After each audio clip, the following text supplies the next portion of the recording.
So all of that power is great, and he's knocked people out. I just have to avoid that one shot for 8 rounds, and I believe that I can do that.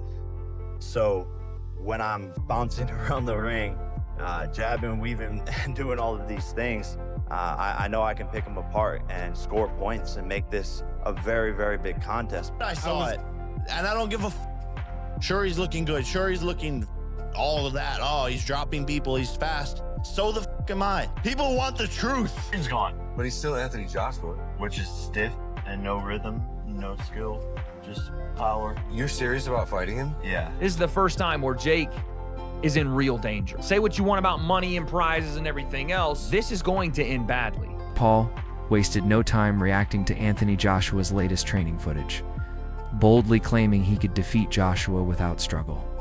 He dismissed Ajay's session as unimpressive and insisted the former champion looked slow, predictable, and overrated. Paul's confidence set social media on fire instantly, sparking heated debates on whether he's delusional or dangerously determined. I would love it. I would love it. I'd love to walk into the lion's den and have everyone saying, fuck Jake Paul, and then knock someone out like he did tonight. So we'll see what happens, but I know I can do it. Who's that someone? Anthony Joshua. I know there's been a lot of noise today about a certain Tyson Fury placing £1 million on you to knock Anthony Joshua out if that fights me. What's your response to Tyson? I'll 10x it. Jake has officially started his camp for the showdown with Joshua, and his self-belief is now at its peak. He keeps declaring he can comfortably beat AJ, insulting Joshua's chin, criticizing his rhythm, and breaking down his technique is outdated. Paul says Joshua's style is too predictable and sees this fight as the perfect opportunity to prove he belongs among true heavyweight contenders.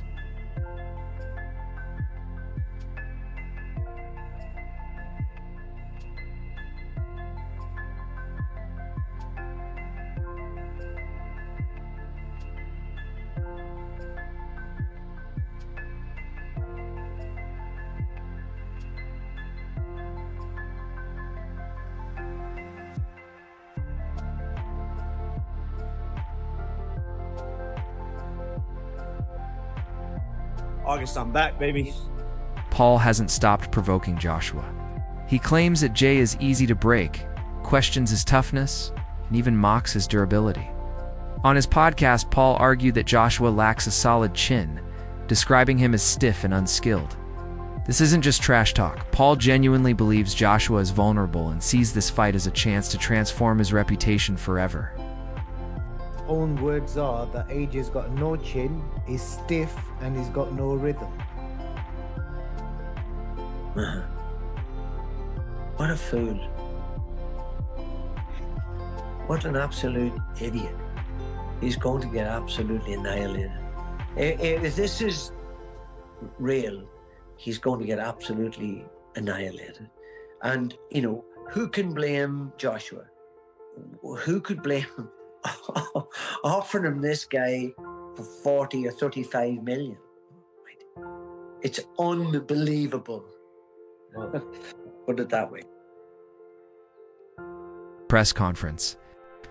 Paul passionately defended what he calls his delusional optimism. He said that throughout his career, people doubted him, but his unshakable self-belief carried him forward. What others call delusion, he sees as a superpower. A fierce mindset that pushes him past limits and fuels his desire to shock the world when no one expects it. Superpower, a kind of relentless faith that pushes him past limits and makes him willing to shock the world. Called out. You're fighting Anthony Joshua in less than a month. Why are you doing this?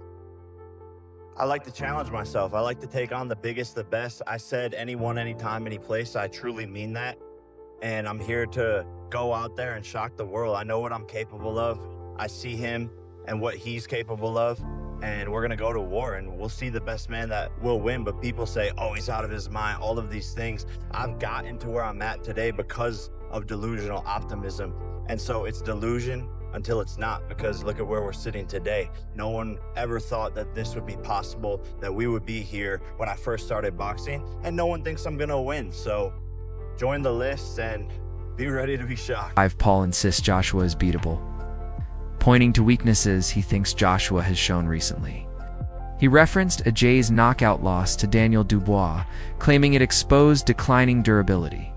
Paul believes his unconventional style, building momentum, and absolute confidence give him a real chance in what many consider a massive leap in competition. Why is Jake Paul doing this? Well, I think it's because he genuinely believes there is a chance he can win this. I think he's calculated everything about Anthony Joshua's circumstances and he's gone, yeah, I actually think I can do this. I can leapfrog so many years of having to build and go through the ranks and do all that stuff by beating a shot-born Anthony Joshua.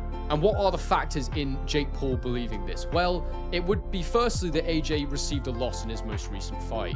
Anthony Joshua's not been in the ring since September 2024, so over a year by the time him and Jake Paul get in the ring together. It will have been around 15 months. It was the manner of Joshua's loss where he looked terrible. He looked like a fighter that was well past his best. His timing wasn't there. He even looked a little bit chinny, dare I say. I mean, I still think he's got a good chin. The shot he took from Dubois was absolutely massive and would have knocked down many heavyweights. And he showed decent powers of recovery to get up and struggle through for as long as he did before his over-aggression and miscalculation with the type of shots he was using got him knocked out by Dubois. But if you're deluded enough like Jake Paul, then perhaps you look at that and go, he landed a massive right hand on Joshua's chin. Why can't I do the same? I believe myself to be a very big puncher. And it's that old saying, isn't it? You know, you shoot for the stars, you might at least land on the moon. And I think that's kind of why Jake Paul's maybe got to where he is in life, because he does have too much self-confidence. He does believe in himself. Jake Paul sees this fight as Judgment Day, the moment that could elevate him into serious boxing status. To him, beating Joshua wouldn't just be another upset, it would be undeniable proof he belongs at the top. He believes that once he beats a former heavyweight champion, every critic will be silenced. Fight a real boxer. They said, fight someone your size. They said, fight a world champion. We looked at a long list of supposed fighters for me to the world. Make no mistake, this is the biggest fight of my career. I'm walking into the lion's den. I'm doing something that no one else has ever done before. I, Joseph Paul, will knock out, defeat, and embarrass Anthony Joshua Friday, December 19th, live on Netflix. My voice cracked, I'm still going through puberty. The biggest fight of 2025, USA versus UK. He's got the belts, the size, the history, but I have the balls. Be careful what you wish for. Jake versus Joshua, Judgment Day. He has a 90% knockout ratio, but I have a 100% chance of drinking this Celsius. Anthony Joshua, meanwhile, continues training with professional mastery. His routine is built around intense conditioning, hard sparring, and mental preparation. He has consistently faced elite opponents like Alexander Usyk, who defeated Joshua with superior precision in their first fight.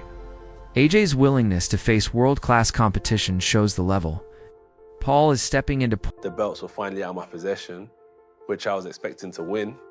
It just kind of tore me apart. And that's raw emotion live on your screen.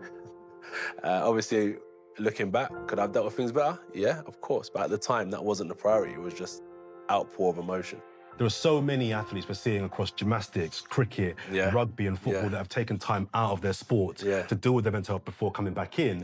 Did you at any point in that period think, I need to take an extended break away from boxing before coming back in? It wasn't the fact I needed to take a break. You know what it was? I actually watched a lot of fighters, they've taken time out of the game for those reasons as well. And I think, okay, if they've done it, I should be doing it. But I got to look at myself as an individual. And what it is, I feel like if I take time out, I'm letting everyone catch up. And I want to be ahead of the game. Although Paul trains hard and has shown athletic ability, his experience is nowhere near Joshua's. Fans are divided. Some say AJ's power and size will crush Paul easily, while others believe Joshua has declined and isn't the force he once was. The matchup has opened a global debate, with opinions split across the sport. You're back on The Weight Concept presented by The Ring Magazine. And today, folks, I want to talk about one word: delusion. It exists to a degree I don't think I've ever seen in any other combat sports athlete, maybe Conor McGregor, but I don't really see it even that level when we're talking about what Jake Paul is going to try to do versus Anthony Joshua. Not just beat him, but in Jake Paul's own words, and we'll get into it in a second, he wants to and thinks he will knock Anthony Joshua out cold. And I think a lot of things are happening right now. People are on one end of the spectrum saying Anthony Joshua is going to flatline Jake in under 30 seconds, and if it goes past that, then AJ's a fraud and his time in the sport is done.